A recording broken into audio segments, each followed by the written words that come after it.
Tigers coming off of a win in Fayetteville. Competition Tuesday staring at you in the face here in Baton Rouge as LSU gets you ready for Texas A&M. LSU a road trip this weekend to Kyle Field, scheduled for a 6 o'clock kickoff, which means your pregame coverage starts at noon on Saturday on Eagle 98.1. The LSU head football coach is with us every Tuesday here on Off the Bench. Good morning, Coach Orgeron. Happy Thanksgiving, sir. Good morning, guys. Happy Thanksgiving to y'all and all our great Tiger fans. How was Tell the Truth Monday? It was awesome. It was good. We hang a plaque every time we win. The guys sign the plaque. We get to show the highlight film with the big plays. And just praise the guys, and I praise the team for their preparation all week, and I praise the coaches. And gave Arkansas credit. They fought, and it was a big time game. And what a play made by Jay Ward to block that field goal in. Yeah. Coach, I thought that Jay Ward, even the play before that on the third down, had set it up. It looked like Jay Ward is really playing with some confidence on that back end. I mean, you got some new faces that are contributing. I thought Eli Ricks really kind of set the tone with the hit on Saturday. It was good to see the emotion coming out from the defensive side. What did you make of that side of the ball? Yeah, I thought we were ready to play, fired up, ready to play, the will to win, showed grit, showed some toughness. And that play by Jay Ward was interesting. We showed to our team yesterday that same play was a play that they had run before out of that formation, slot trips with the back away, watch for the back swing. And we had showed them that on tape. We had showed them it on paper, and we practiced it 3 times. And I'll be darned, when they came to run it, Jay Ward was prepared. I got to give his credit to his coaches, Coach Corey Raymond and Coach Bill Bush, prepared those guys for that. He knew exactly what play was coming and made the play. Yeah, I mean, for a second it looked like it was a good play design. It looked like he was maybe going to be beaten. He broke off that route, made the play, and then goes and blocks the kick. And, Coach, it speaks to me to some mental toughness, right? Because when he got thrown in the game, they immediately went after him. So to kind of stabilize like that was really impressive. But it represented what the whole team did. There were a couple moments here where with a team this young, you thought they maybe would have crumbled or could have crumbled, and they didn't. Did you see some growth there? I saw a lot of growth. You said T-Bobby, Jay Ward got burnt the first play. And, he came back and he fought. Those guys got to get game experience. We got a lot of new guys playing. They got to learn how to play in the SEC. What's the speed? What's the talent level? And I thought Jay Ward got better as the game went on. I still think that long-term the offensive line has some questions, but when you look at this offense, Coach, at the skill position, I mean, there are young playmakers all over the field, right? Whether it's like Booty, TDP, Emery, Gilbert, obviously. What kind of long-term benefits do you think come from these guys going through this experience this season? Well, just like 3 years ago, we were building that championship team. Those guys became champions because they hung in there together. A lot of 3-star players that developed, got better, continuity together. The quarterback was stable. It was Joe's second year. Just like this, we're going to have to build some continuity with our quarterback play. We got 2 good young quarterbacks. Miles is coming back. And we got some great receivers. Like you said, T-Bob, we got to get the offensive line straightened up. I like the running of Ty Davis. Yeah. And I love the play. I love the play of Eric Gilbert. The more we get him the ball, the better he's going to be. Yeah, get him the ball. And his blocking has been pretty nice as well. Defensively, Coach, this was a game where still a lot to improve, but situationally much better. When y'all watched the film, what were the key elements in creating that 0-9 on third down stat line? The first thing was that we prepared very well to handle their fastball. This was the fastest thing, getting lined up and snapping the football that we had played. So we kept it very simple. We had one call. If they went fast, our guys had their cleats in the grass. I thought the first series was a big series, T-Bob. We deferred, and we said we're going to go out there and we're going to make it go 3 and out. We did. So I think it sent a message that we were ready for them. On third down, there was a combination of coverage. There was a combination of pass rush. I thought our pass rush was excellent. Andre Anthony had his best game.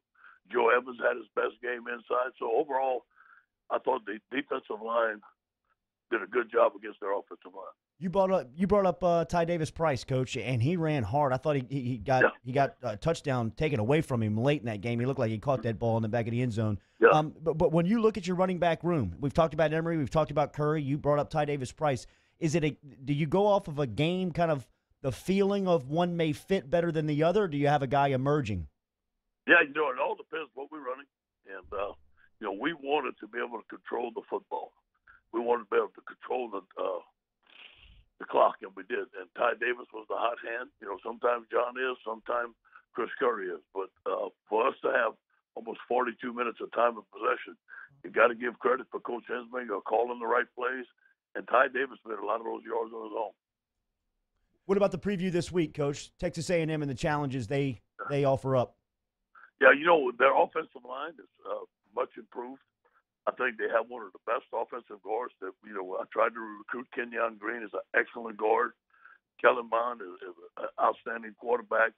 Their receivers are tall. You know, the offense is playing very well. But the thing that's improved most is their defense. Their defense is the number one defense in the SEC. They're 12th in the country at rushing defense. Their defensive line is playing very well. Obviously, I think Texas A&M plays a lot better at home than they play away. This is the first time we're going to have anything of a crowd this year. We have to be ready for the crowd noise. It's going to be an excellent challenge. But I'll tell you what, our guys are fired up and ready to play. Do you approach the game any differently when you are an underdog like this? I mean, it's rare, especially your time at LSU, to be this much of an underdog entering a game. I couldn't tell you if we were an underdog team out, but I don't pay attention to that. No, I don't know what a point spread is, if we're overdog or underdog, and I don't care.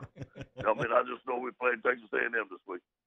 Coach, what did you think out of your freshman quarterback from last Saturday? I mean, it seemed like the goal was to get to third and manageable. Obviously, that's always the goal. But once you're in third and manageable, like, it's on him to make a lot of those plays. How did he grade out during film? Hey, he did very well. Think about this. We had 23 third downs. I've never been in a game where we had 23 third downs. That's ball control. That's manageable downs because we could run the football. Finally, on first and second down, a short, easy throw. You know, I think that TJ, you know, made some mistakes. You know, he threw some balls in the dirt. It got wet on him a little bit. But the thing I was most impressed with is that he hung in there. And let's face it, that last touchdown he threw, nobody was open. He just stayed there. He was patient. And then Jeray Jenkins, just like you do in the backyard on a scramble drill, he was to the right, he ran to the left, got open, touchdown. So you've got to give them some credit.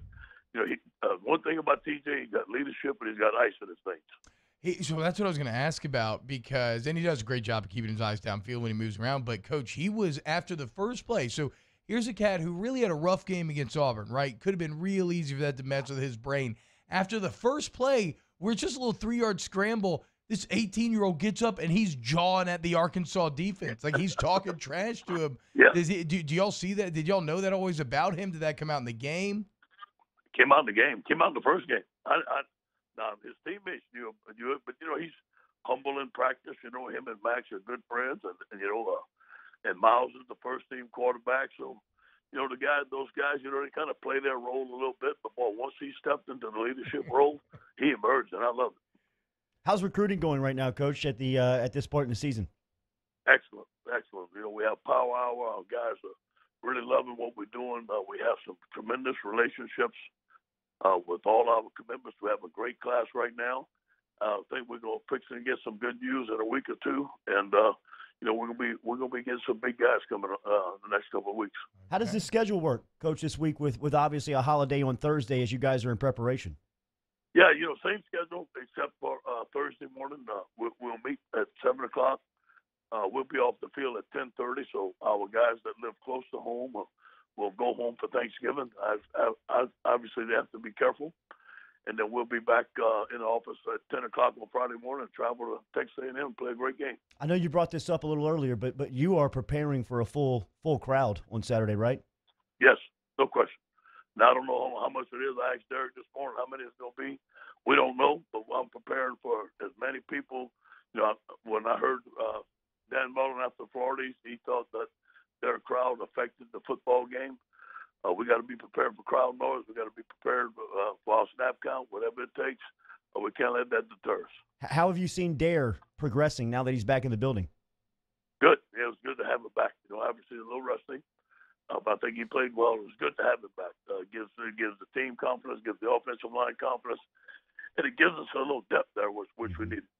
Coach O, happy Thanksgiving to you and the boys, man. Thank you for joining us each week. Go get them in Texas A&M.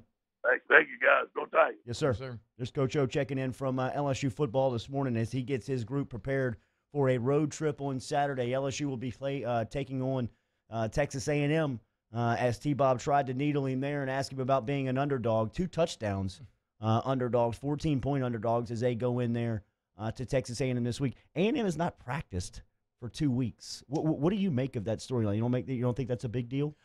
So they have not practiced at all. Not been on the practice field. I guess that's what they're saying. That's the reports. Okay, that is. I mean, yeah, that is a big deal. It's. I don't know if it's a big enough deal to make up for the gap between those two teams this year, but I'm not going to say it's completely not impactful. I mean, I think it takes 2 weeks of inactivity for your muscles to kind of start to lose some of that strength and everything. And so I guess maybe you could spin it to where you say they're going to be extra fresh, but yeah, I would expect there to be a bit of rust there. But again, A&M's completing like 60% of their third downs, as Coach Ho just alluded to, their number one defense in the SEC this year.